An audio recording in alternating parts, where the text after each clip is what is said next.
Hi, fam.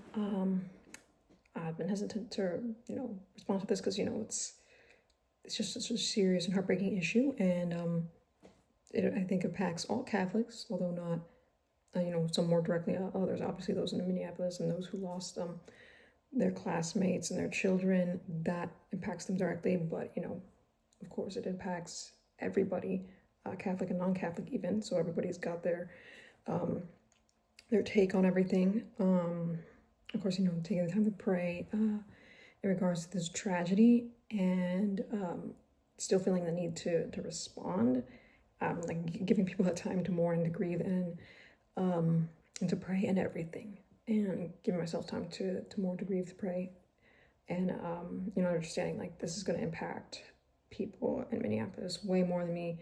It's going to impact the Catholics that went to that school and the children and the parents way more than me. Um, but um, but it still like impacts me. It obviously impacted the whole world. This tragedy, and I thought like, yeah, and then of course the not so helpful response is about belittling the idea of prayer and not recognizing and respecting people's prayer. Like I get there's these politicians and whatnot who do not see the value in prayer, but I would hope they would at least see like Catholics value prayer, or that Catholics value prayer, and to treat that with respect, especially when they are from a political party that's all about respecting and tolerating and being loving to all. They fail to live to their own standards. Like Catholic standards, you pray when there's tragedy, when you turn to God, and for the secular people, I guess they turn to the government and they think immediately like we need to do these works and these actions and these laws, and unfortunately, at the expense of people's lives. Like I agree that it's not just prayer. We Catholics believe in faith and works. We believe in taking action, but first of all, we have to turn to God, because turning away from God, we have reason to believe, is the reason this tragedy and this evil happened. Someone turned away from God and continued to turn further and further away from God and committed these atrocious evil, arguably under the influence of evil demons. To some degree, like it's hard to deny that there was like demonic influence in, because the demons are all about destruction. They're all about promoting sin and destruction. It's what they're all about. So having this person destroy themselves and destroy people to the point of killing innocent children and do this just like the most nefarious evil imaginable, and then taking their own life. Like it's clear that like there's this evil here, and unfortunately someone who is a non-believer misses like there's this deeper reality that we're combating against, and it's easy to take for granted or try and reach out on the same level, because in the cases of this evil and tragedy, there's all the more reason to find common ground and do what we can from there. And I'm like try to be tolerant, loving, accepting, and would like the same in return for my fellow Catholics. Some understanding, some compassion when they're hurting. Like this is what we're doing. This is about. Yes, we believe in instituting policies to make the world safer and better, as well as prayer. But that's what we need to start with. We need to turn back to God first and foremost. And there's this deeper reality that is missing in your framework and your worldview that we need help. So, and then it's easy, people are in the midst of this hurt and this tragedy, and to say things that I regret, even like Catholics in response to these tragedies, and saying like, it's a shame. Like we want to agree and make efforts to change, but we're being misrepresented and like looked down upon for practicing our faith, and mocked. We're being mocked and persecuted, like physical, persecution, execution just happened, and then there's this persecution through these tweets and whatnot, when what we need is now more than ever sympathy and unity and cooperation. Maybe you don't have any thoughts or prayers for us. I would think even if you're like an atheist, you would have some kind thoughts or something. But it's like, oh, no, no thoughts. Okay, yeah, you prove that you're not thinking. You're being emotional. You're reacting, and so you're hurting people by your words and by your tweet. And it could arguably be hate speech, but I want to believe that it's not from a place of hate, because you claim to be from a party, a group that is tolerant and loving. I should think, and we should all unify regardless of what our political party is, our religion or lack thereof is, to try to make things better. So let's not try to tear each other down. But the truth of the matter is that I cannot ignore, though I wish to be tolerant, loving, accepting, whatever terms you want to use, I can't, level with you without pointing out that there's a deeper reality going on here that we have to combat. And maybe you're not equipped for that with your secular worldview, but it's not just people's action. There's God's action that is most necessary in this time. It's turning back to God that's most necessary in this time. And I'm sorry that you can't comprehend that at this particular point. But yeah, that's what we need. And I want cooperation with people, even if they're like secular, and try to see like, okay, yeah, I see the need for action, political action, and protection, maybe having some more enforcement. We can't really conversate about that if people are signaling like a lack of understanding and tolerance and acceptance of Catholics and their beliefs and their practices during times of tragedy, and when faced with what is undeniably evil. We agree something evil happened here. Okay, let's try to see what we can do to what we can agree upon and make happen in order to combat this evil and to protect children's future from this evil. And it's both like what can we do in the world, as well as in cooperation with God and the supernatural. And you're not there yet. Well, that's fine for now. But hopefully you are open to it, open to us pursuing it.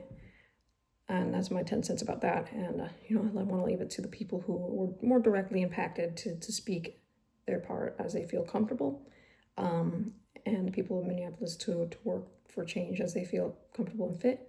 Again, it's easy as Catholics, I guess, to be hurt by this and want to bring more division and shut things down and just like game over. We don't care for you anymore because you obviously don't care for us, even though we suffered so much persecution and trauma and tragedy recently, and you just pile on the hate and it's just very unfortunate and very disappointing.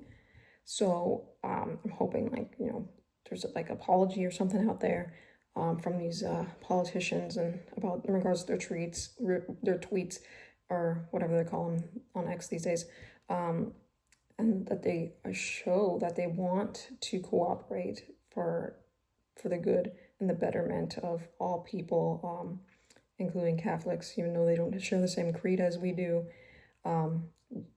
Like that we value that is helping us survive during this tragedy, that is motivating our survival and our actions to turn to God in these tragic times. So I try to be peaceful, loving, tolerant, all that jazz, to people who maybe arguably don't deserve it, but Catholicism teaches we should show people mercy. So I try to give people the benefit of the doubt and be merciful towards them, even though they say such condemning and judgmental things. I'm going to say, we're going to say our piece and say speak our truth and say that was very judgmental and harsh and hateful. So we just want you to understand and respect us. And if it requires you tolerating us, whatever values you have, you must have some sort of values to feel motivated to make change for the betterment of people who suffered in this tragedy. And you do a disservice by making us feel like outcasted during our own tragedy, during our own pain and suffering, that we're foolish for trying to seek healing our way and demanding that we do it your way. And it's to be fair, it's she said it's not enough, not that it was no good, but it's kind of implied there. So yeah, that there's an implication there that like we're being idiots for wanting to turn to God in prayer and stuff, and it's very belittling, very hateful, very demeaning, and very anti whatever they stand for. I thought they stood for something. I thought they stood for love and tolerance and acceptance and respect, but maybe I was mistaken. Again, these people don't represent all Democrats and liberals and whatnot. I'm not going to peg them in that broad brush. Another way I like to, have some common ground is the situation in, they believe it's South Carolina. There's like this scare because somebody on campus had an umbrella and they thought it was a dangerous weapon. And I think like maybe we have to err on the side of caution because of this recent shooting, and we shouldn't mock and belittle someone who is cautious. I mean, we shouldn't spread rumors, obviously, but I can understand wanting to be more cautious and say, okay, let's find a middle ground here.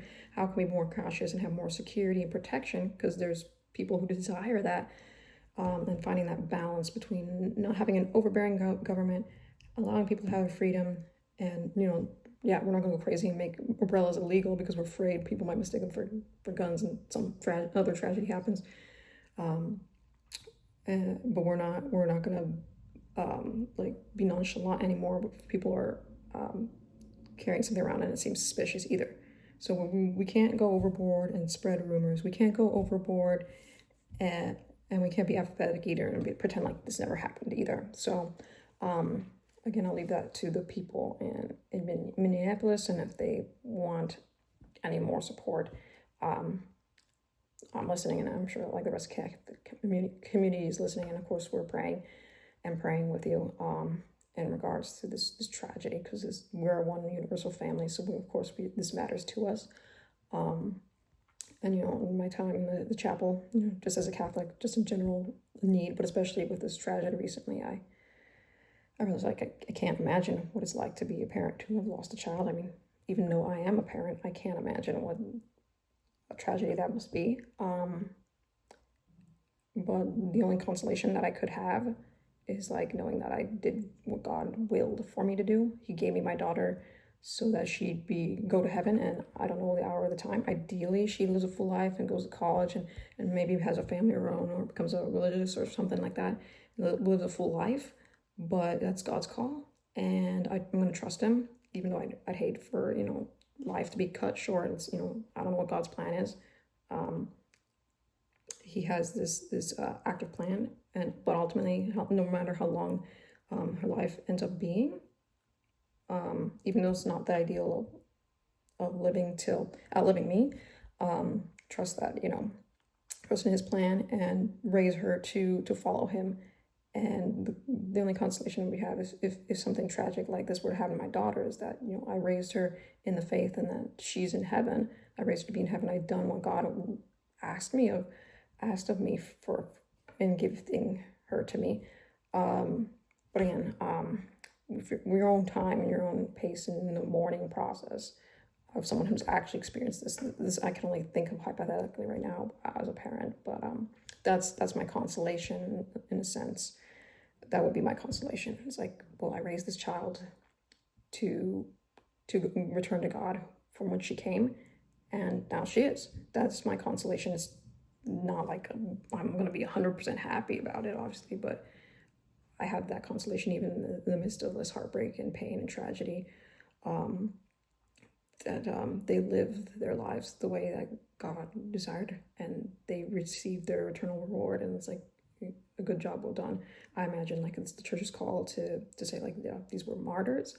I know a lot of people are saying that they're martyrs, and I think like we can ask them to pray with us in regards to the evil going on in the world, and the miracles will come if they are, as I suspect, martyrs, and so many others suspect are martyrs.